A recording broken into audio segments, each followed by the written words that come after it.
यहाँ पर आज श्री राम मंदिर में अटल फाउंडेशन द्वारा धार्मिक विषयों पर गोष्ठी का आयोजन किया गया, जिसमें बहुत सारे लोग यहाँ पर आए और बच्चों ने यहाँ पर धार्मिक विषयों के ऊपर अपनी चर्चा करी और उसमें प्रथम द्वितीय तृतीय पुरस्कारों का आयोजन हुआ तथा गीता के श्लोकों के ऊपर यहाँ पर जो है वो पेंटिंग बनाई गई, जिसमें यहाँ पर प्रथम द्वितीय और तृतीय पुरस्कार की घोषणा की गई।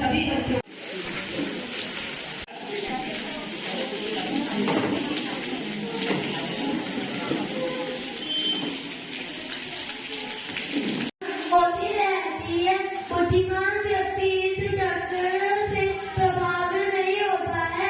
अंत में से भी कहना चाहूँ कि हमें शोक नहीं करना चाहिए और प्रभावित नहीं होने देना चाहिए। शुक्रिया, आपका दिन शुभ रहे। आपने गुरु गीता बोला था? हाँ, ठीक। अच्छा, कोई बात नहीं। सुनिए, भगवत गीता आपने भी पढ़ी है? नहीं सर। कोई बात नहीं। घर में भगवत गीता है?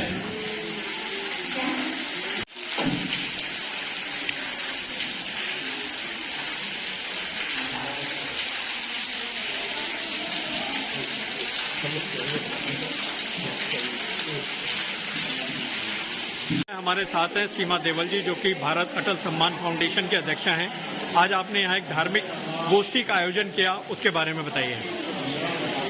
अटल भारत सम्मान फाउंडेशन के कुमाऊं टीम द्वारा आज एक समावेश शिक्षक दिवस और हिंदी दिवस के उपलक्ष्य में हमने बाल्य गोष्ठी एवं पेंटिंग प्रतियोगिता, जिन्हें हमने धार्मिक संस्करण के आधार पर किया गया था, जिसमें बच्चों ने राम कृष्ण हनुमान के चरित्र में कुछ शब्द कहे, साथ ही गीता के श्लोकों का रचित पेंटिंग द्वारा वर्णन किया गया। इसमें बहुत घनघोर बारिश के बीच बच्चों ने भाग किया। उनके उत्साह को देख के हमारा उत्साह बिल्कुल नहीं डगमगाया इस बारिश में।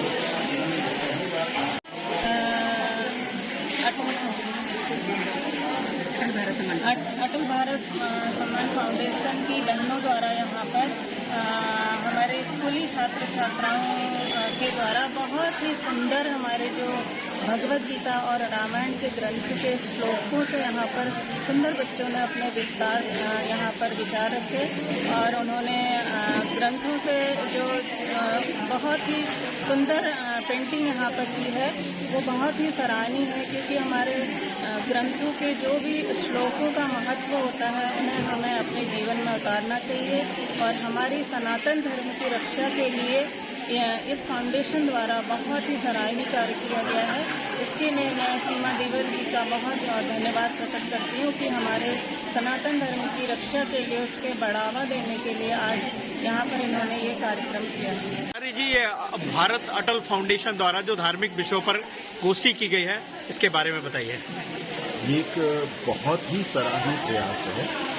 आज के परिप्रेक्ष्य में, आज के परिवेश में ऐसे आयोजन बहुत ही प्रासंगिक है। एक तरफ हम 21वीं सदी की बात कर रहे हैं, हम भारत को पुनः विश्वगुरु बनाने की बात कर रहे हैं, और दूसरी तरफ हमारे ही देश में राम कृष्ण के एक्सिस्टेंस पर, उनके अस्तित्व पर प्रश्न उठता है।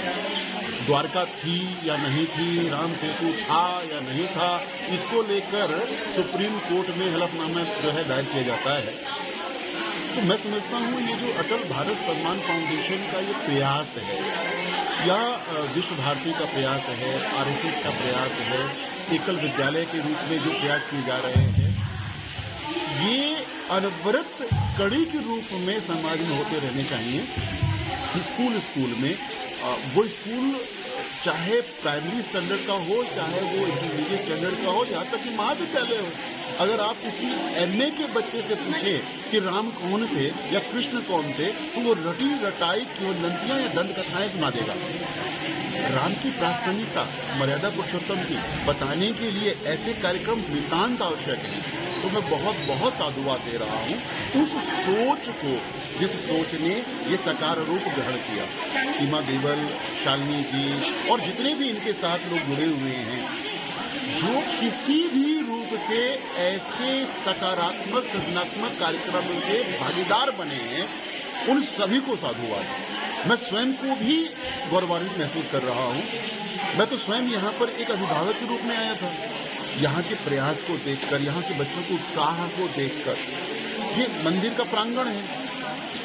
विवेक जी चाहते तो इस मंदिर के प्रांगण को कॉमर्शियल एक्टिविटीज के रूप में कुछ कर सकते थे, क्योंकि विवेक जी स्वयं जुड़े हुए हैं इस कार्यक्रम से। मंदिर का एक पुजारी से पूछो उसका दर कि वो सिर्फ और सिर्फ पूजा पाठ का एक एजेंट बन के रह गया है, क्योंकि मंदिर, ये हमारे मठ, हमारे आश्रम, ये सूचना के सृजन के केंद्र हुआ करते थे। तो मैं ये समझ रहा हूँ, मेरा व्यक्तिगत मानना है कि वर्तमान जो सरकार है और वर्तमान सरकार के पीछे जो सोच काम कर रही है, वो सनातन धर्म संस्कृति को सही मायने में विश्व पटल पर रखने के लिए कृत संकल्प है, और उसी की एक सशक्त कड़ी है अटल भारत सम्मान फाउंडेशन। साथ हैं श्रुति तिवारी, जो अटल भारत फाउंडेशन के उपाध्यक्ष हैं। आज आपने ये कार्यक्रम किया, धार्मिक विषयों पर गोष्ठी, इसके बारे में बताइए। धार्मिक विचारों पर लोग, बच्चों के अंदर ये जागृत करना कि वो अपने धर्म के बारे में सजग रहें, तभी हमारा देश आगे जा पाएगा। इसकी शुरुआत हमें बच्चों की एकदम शुरुआती स्तर से लेना चाहिए। जैसे कि प्रयास, ये पहला प्रयास था और ये प्रयास आगे भी जारी रहेगा। और आज वर्षा के कारण बच्चे कुछ कम उपस्थित हो पाए, लेकिन हमारे भविष्य में ये जरूर प्लानिंग है कि ये बच्चे ज़्यादा से ज़्यादा संख्या में से जुड़ें और हमारे देश की इस विचारधारा को दुनिया तक पहुँचाएं।